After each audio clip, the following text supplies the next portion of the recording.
Hello and welcome back to my YouTube channel. We are discussing variables. In the previous tutorial we saw how to create variables.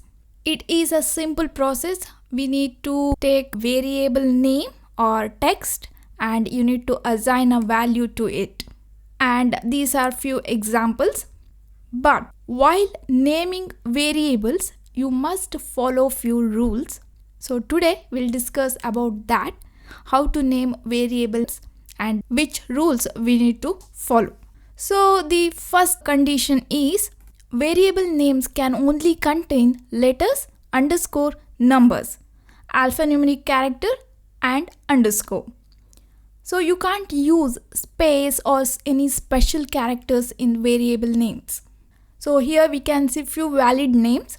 You can use letters, underscores, numbers, but you can't use space, special characters like this. These are invalid variable name.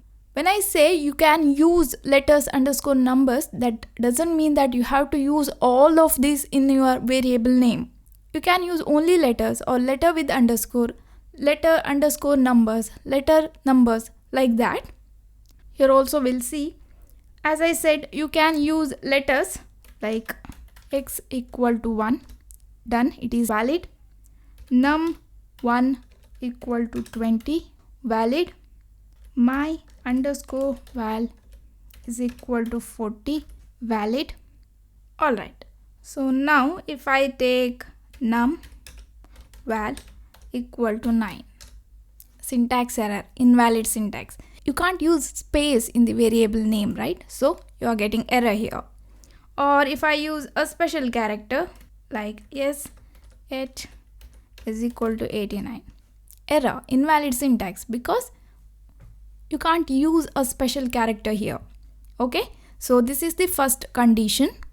And the next condition is variable names must start with a letter or an underscore character.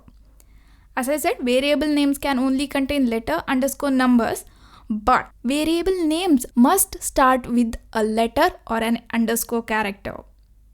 Okay, so here you can see the valid names and invalid names. Variable name can't start with the number. Alright, so let's take few examples. As we said, numbers and alphabets and underscores can used in the variable names. So I'll take 4 num equal to 23. We are getting syntax error because our variable name is starting with a number. The condition is variable name must start with the underscore or a letter. Alphabet.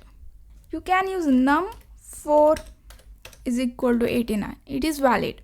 Or you can start with like this and it is valid. Next, you can't use keywords as variable names.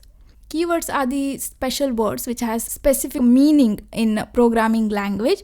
So you can't use keywords as variable names. Just for an example, for is a keyword. Okay, so you can't use it as a variable name. If is a keyword, you can't use it as a variable name. We'll discuss more about keywords in the upcoming tutorials. For now, just remember that you can't use keywords as variable names. If you are using ideally, then you can see when I write for, it will change the color, syntax highlighting. You can see if I use like this, it is syntax error. For is a keyword, so you can't use a keyword as variable name. So we need to be careful about these three conditions. Variables name should be descriptive. Try to use a meaningful variable name in your program. And when you want to separate words, either you can use underscore or lowercase letters. So that's it for now, guys. Thank you for watching. Don't forget to subscribe to my channel. I will meet you in next class. Till then, take care.